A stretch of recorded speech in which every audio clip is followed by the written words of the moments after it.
let me thank all of you here gathered here, because next year, 2016, is going to be the golden anniversary of Star Trek. And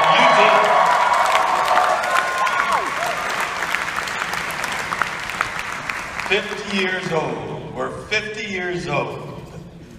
Oh, that feels good to say I'm 50 years old. This is an incredible phenomenon because Star Trek, when it first came on the air, first run back in 1966, it was very low rated. In fact, despite the low rating, at the beginning of each episode, we announced that we were boldly going on a 5-year mission. 5-year mission where we met a lot of dangerous adversaries. Most dangerous of all was the Klingons, we thought. But after 3 seasons of announcing that we're on a 5-year mission, we discovered that the Klingons weren't the most dangerous adversary. The most dangerous adversary were the NBC programming executives. They aborted our 5-year mission in 3 years. But in those 3 years, we got fans who were absolutely relentless. They were determined to see Star Trek come back. And looking out there, yes, I can recognize you, the original fans.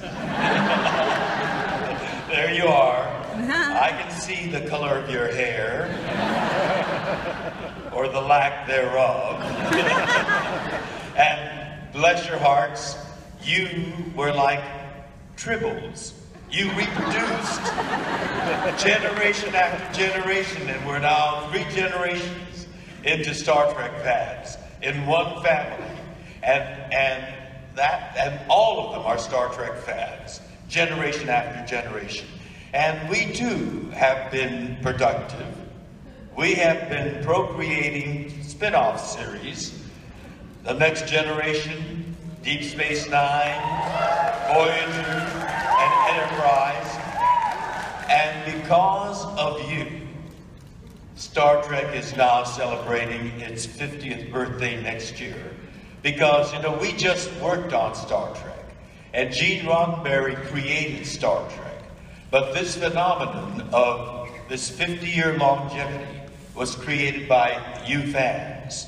You're the ones who deserve the credit for this incredible longevity, because you were relentless in your letter writing, in your advocacy, and when finally, 10 years after we were canceled, we came back as a major feature film.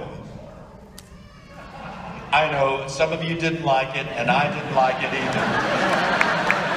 And as I'm sure all of you know, earlier this year in February, we lost Leonard Nimoy, who played Mr. Spock. Gene Roddenberry used to say Leonard was the conscience of Star Trek. He was a man who had principles and ideals. And just to give you an example of that, when Star Trek, after we were canceled, was bought by this company that did animation, and they were going to do Star Trek as a animated series. They said they had a very limited budget, and they hired just Bill Shatner, Leonard Nimoy, Jimmy Doohan, and Majel Barrett to do the voices, the voices of the characters that they played, and Jimmy Doohan and Majel Barrett to do Jimmy to do the male voices and Majel to do the female voices. When Leonard found out about that, he said, "Why are the others not hired?" And they said, "Well, we have a very limited budget and we can't afford them." And he said, "Then you're not going to be able to afford me," because Star Trek was about diversity. Diversity coming together and working in concert as a team. And the 2 people that represented diversity the most on the show were were Nichelle Nichols, who played Uhura, and George Takei, who played Sulu. And if they're not going to be with this show, I'm not interested in doing this show. That's an extraordinary position for an actor to take, to give up his job on a principle. Because Star Trek was about diversity, and that diversity idea was lost in the casting. And because Mr. Spock was so essential to the telling of the story of Star Trek, that they just happened to find the money for Nichelle and me. Walter was someone else who was not hired.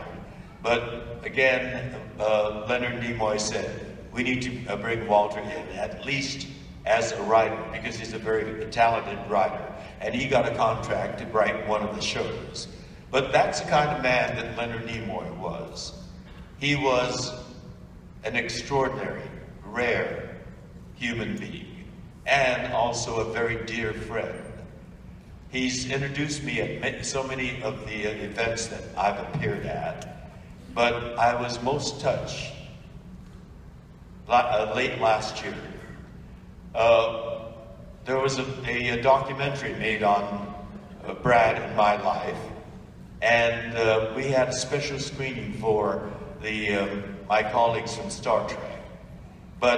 And we sent out invitations to everybody. But I wasn't expecting Leonard to come because he had been ill for some time.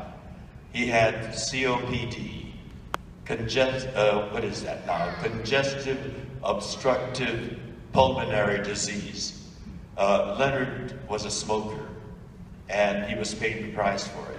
He had difficulty breathing. And knowing that, we sent him an invitation, but we didn't expect him to come. But on the day of the screening, he called and said he's coming.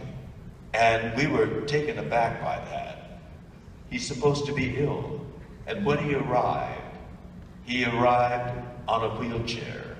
And he had his breathing device, that thing that's attached to the nose to that oxygen tank. I was so touched, but that's the kind of friend that he was. Even when he was ill, he found some way to come and see his friend's documentary. He was a very special guy, and he will be missed. And occasionally when I look at the sky and see the stars up there, I see Leonard's spirit up there. Yeah, Whiplash, the one that you referred to, that the real title of that was Oblivion. Oblivion, yeah. That was a lot of fun. And guess where we filmed that? You know, it takes place on an alien planet. And we're colonizing this alien planet. And it's sort of like a Western frontier town. And I played a doctor in that frontier town. It's sort of like Gunsmoke. And Gunsmoke had a doctor. You know, I forget that doctor's name on Gunsmoke. But I played the town doctor, who was an alcoholic. And the script was written by Peter David, who's here for this convention right now. As a matter of fact, tonight we're having dinner with Peter and his wife. And I like to do a little improvisation in filmmaking. They had once, and Julie Newmar was playing the saloon owner. She played the Catwoman. And she was named, her character was named Kitty in this movie. And I spend a lot of time in her saloon. My character does, not me, but my character. And he is a totally lost alcoholic. He's a brilliant doctor, but in the evenings you don't go to him because he is totally unreliable. And she finally kicks him out, and he takes the near empty whiskey bottle with him and goes staggering out, and then leans on this wooden pillar, and he looks at that whiskey bottle, and he tips it and drinks out of it. But before he does that, he says, "Beam me up, Jim." It's a Jim Beam whiskey bottle. I improvised that, and Peter will never forgive me for having done that. Ask him about it. Just say to him, "What do you think of Jim Beam whiskey?"